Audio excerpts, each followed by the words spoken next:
the cheapest 4th gen Toyota 4Runner on Facebook Marketplace. Well, cheapest one I could find. This here, ladies and gentlemen, is a 2003 limited 4x4 4.7 liter V8 Toyota 4Runner. 2003, if I didn't say it already. Yeah, got some Bilsteins on this sucker. Got some maxed out upper control arms there. Don't let the brand new tires fool you. I had a set of these laying around, but it did come on Falken wildpeaks. They just didn't look like this. So did come with the Raceline wheels. Got some pretty good spacers on all four corners. Yeah, picked this up recently, about 2 weeks ago. Wanted to get something for the dogs. Bam! Ellie girl!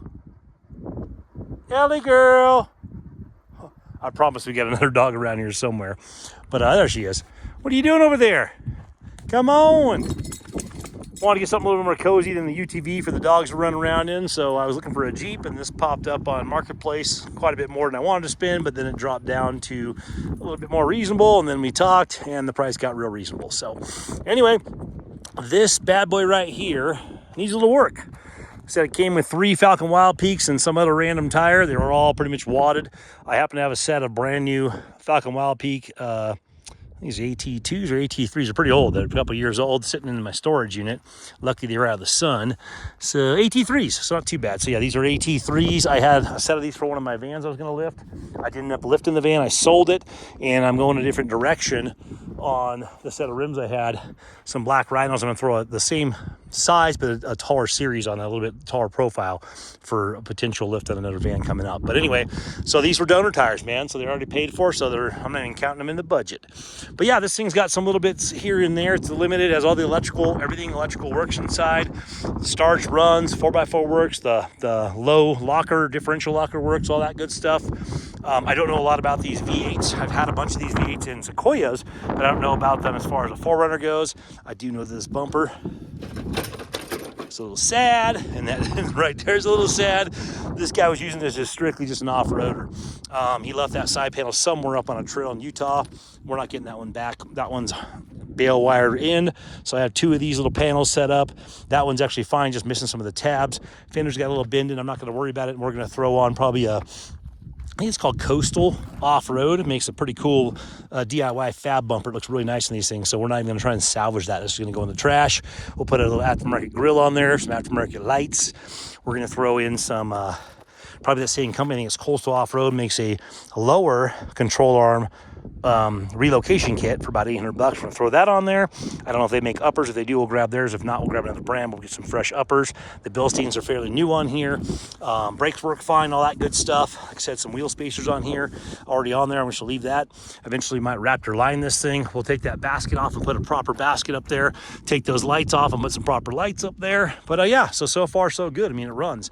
Like I said, missing a body panel there. Got all the tabs for this, but this is hanging in the wind.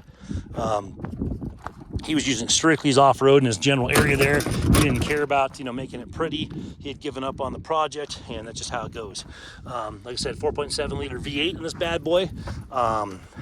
Motor runs a little soft. So right now we're having a problem where if you idle above 3,000 RPMs, it starts to sputter real bad. I've seen guys with the EFI fuse gone bad there. I've seen fuel pumps. I've seen map sensors. I've seen, throttle position sensors. So it could be any of a list of things. Battery's pretty loose and bouncing around there. It's a little sketchy for off-roading, but we'll just get her back home for today. We're just driving around. That shouldn't be hand tight like that. But anyway, we're going to go through this thing. So right now it runs and goes down the road. At 3,000 RPMs, it does a sputter, like pop, pop, pop, pop, pop, pop. Like I said, it could be a litany of a few different things. Already checked fuses. They seem to be fine. I was hoping it was a fuse. That would have been an awesome fix. Could be a knock sensor. Could be a fuel pump, fuel sending unit, whatever you're going to call it. Like I said, it could be a map sensor. So I think what I'm going to do, run it on my tester when I get home. Like I said, this is just the inaugural trip on this thing. I put fresh tires on the rims yesterday. This weekend coming up, we will check all the fuses again. We will check on cleaning out the map sensor, throttle position sensor, things like that, the basics. And then if everything looks good there, we'll order a fuel pump for this thing and we'll tackle that. That won't be very fun, but that's just how it goes. 239,000 miles, it's not brand new, but these 4.7 V8s, I do have a lot of familiarity with those. And Sequoias, I even had a guy that I know down in San Bernardino, California, throw one of these things in here for insurance wreckage for pennies on the dollar. So I took one with 67,000 miles on it, and I think it was about $3,000. He threw the whole thing in there, all the bells and whistles, gave me a 3-month warranty, the whole 9 yards, and it ran like a champ on one of my Sequoias that lost a head gasket on it. So anyway, interior's not in bad shape. Get to that in a second. Rear's fine. Everything's good back here. It's got Bilsteins in all 4 corners. I took the little flaps out of here. He still had them on there, even with the tires that were bald, same series, same size. We're making some touches here and there, so I took them out. Like I said, we got wheel spacers on all corners. I thought that was built in. Fuck ISIS. There you go. Let's end the war on terror. Anyway, got the tow hitch on here. Rear gate's got a little dent, nothing major. Back's pretty clean. I mean, it's dirty, but it's not, damaged. Headliner's in great shape. Missing the rear view mirror. Dogs love this thing. Like I said, I just folded me down and jumped in there. There's my battery attachment thingamabobber. Here's the rear light that's missing as well. So little things like that I didn't really care about. I mean, this thing's so cheap, I couldn't go wrong. So we're missing right there. I'll probably do a chop and a tall bumper on this thing. This is one of the few vehicles I've picked up in a while. Missed that little piece right there too. I got a guy down in Mesa's got that, and a new fender, not the skirt if I need it. So anyway, but yeah, these are super cheap to fix up, super cheap to maintain. Like I said, I have a guy in San Bernardino that does those Japanese import motors. Obviously the 4.7 is not a common one. You can get overseas and sent over with low mileage, but he does swap these things out for fairly inexpensively.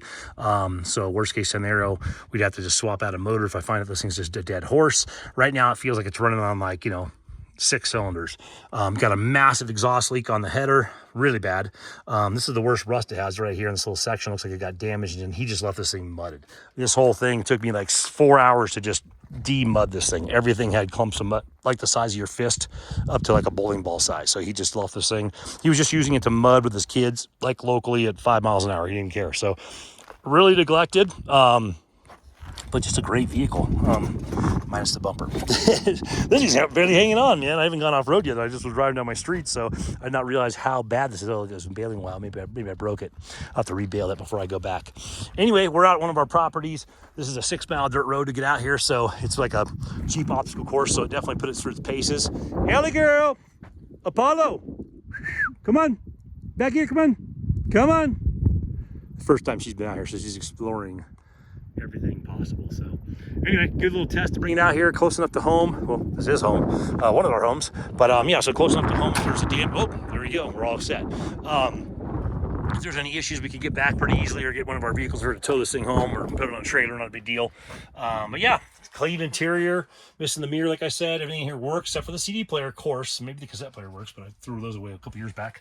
All the electric in here works. I don't know if the heated seats work, and I know the electrical doesn't work on this, so I take it back. Almost all the electrical works except for the seat, which could be just unplugged, and I haven't checked the seat heaters, but I rarely use those. Oh, and I can't get the glove box. Missing a little thing here, and I can't figure out how to jimmy rig that, but I'm sure I'll figure out something online. There's got to be a YouTube video for that somewhere. But yeah, we'll go full shampoo, clean this out, WeatherTech mats in the front and rear and on the back cargo area. Like I said, we'll definitely do Raptor liner along the edge and then along the skirting. We may Raptor line this entire thing. Just depends. That's a little loose too. We're finding stuff out as we go. Did you see that, Ellie? I can't believe that. Apollo, what do you have to say about it? Nothing. All right. But yeah, I love these vehicles. This V8, once you get it going, if I can salvage this thing, these are 500,000-mile motors all day long. They run forever. That cast iron block, they're great. And like I said, they are readily available if you want to get an insurance, like a rear-ended Tundra, rear-ended Sequoia. You can find them at fairly low miles, 100,000 or less, and get them thrown in there and swapped out pretty quick. You can pick those things up for a couple grand from a dismantler. So, but yeah, this is the new family truckster. Like I said, we got a couple of issues with the RPM kind of toggling or gyrating at 3,000 RPM, so we have to figure that out. Hopefully it's a fuel pump at the worst. Hopefully it's just a fuse I overlooked at the least. Like I said, we're going map sensor, TPMS sensor, fuel pump, maybe knock sensor, and go through the fuse box. And then if that doesn't fix it, then we're down the road of a motor rebuild or a motor swap, and hopefully we won't get that route. The weird thing is it goes down the road just fine as long as you don't hit 3,000 RPMs and get 2,800 as a typical shift in this thing. So you can go up to 70 miles an hour down the highway, no problem, except for it does caster a little bit. He's got these things completely maxed out. Didn't upgrade the upper control arms that are really maxed them. I think we have this in the first position on the Bilstein in the front, so that'll make a difference, huge, especially we've got new tires in here. So I'm going to order those next week regardless of operational mechanical prowess. We'll get brand new upper control arms coming first. We'll opt in for the lower control arm readjustment relocation kit, like I said, and then we will figure out the motor after that. So it's going to be upper control arms, lower control arm relocation, and then we'll work on motor, and we'll know if we're just going about $1,500 and some random fixes, or we're going motor replacement or rebuild. And then we'll go with new lights, new bumper, and exhaust, air intake, that kind of thing. And we'll clean up the side over here. Like I said, next time I'm down in Mesa, I'll pick up those body panels. So this is a keeper regardless. So worst case scenario, engine shit, we'll get an engine. So anyway, I want to introduce this. Oh, and then let the cat out of the bag. What did I pay for this thing? So this is a 2003, 239,000 miles on it, 239. Yeah, I think that's about 4x4. Everything works, like I said, except for the electric seat and maybe the heaters in the seats. And like I said, we have some mechanical things we have to do tackle. So minimum $1,500 probably dumped in there. We paid, drum roll please, $1,600. So hard to pick up a 2003 V8 4x4 4th gen 4Runner. Mind you, the tires were shit, so I did have free tires. I'm gonna have 5 of them laying around. I'm missing a rim, so I gotta figure out how to match up this Raceline rim or something close to that. And then eventually we'll have a spare tire. I have another 5th Falken wildpeak, brand new, just sitting in my storage for a year and a half. 4 on here and 1 just sitting there blank waiting for a rim. But yeah, so we're $1,600 minus these tires, just how you see it today, and 4 hours of me in a bikini out front spray washing this thing to make it look as pretty as it does right now. But yeah, so I don't know, put it in the comments. Do you find a 4th gen 4Runner cheaper than that? Do you think that was a good deal? With this V8 having some issues, maybe $1,500, maybe $3,000, I don't know. Would you throw that kind of money into something like this? Does that scare you? Does that bumper scare the shit out of you with a baling wire? I need to re-hook before I drive home because we're losing daylight, and we're gonna head out of here in a minute, about 6 mile dirt road down to our other property that we live on. Anyway, would you buy this for $1,600 off the Facebook Marketplace? Was this a good grab? Clean title, no damage, no salvage, no rebuild, nothing like that. So clean title, 2003 4th gen 4Runner V8 4x4 for $1,600. Was that a steal or a deal or no deal? Let me know what you think in the comments. And if you have any suggestions of companies that you've had good success with, from upper control arms, different suspension components, DIY bumpers. I'm going to weld my own bumpers, so if there's a better kit out there, let me know. But I think coastal off-road, I'd really like that front bumper. I don't know if they do a rear. I'll have to look at their website a little bit more. If you have any suggestions from the 4Runner community, there's a lot of you guys out there that have these things, let me know. What do you suggest for a rear bumper? What do you suggest for a front bumper? I want to do a swing out as well, so a spare tire. What do you suggest for a roof rack? Something that's full length up there, maybe replaces that entire bar system or something that straps onto that. Let me know. What do you suggest for lighting on the roof? What do you suggest for lighting in the grill, on the grill itself? What do you suggest for the grill? What do you suggest for headlights that are comparable or cheap or inexpensive but still do the job? And I'll probably get a sport hood down the road. Anyway, throw in the comments, man. I'd love to hear what you guys have to say. Yeah, thank you for checking in.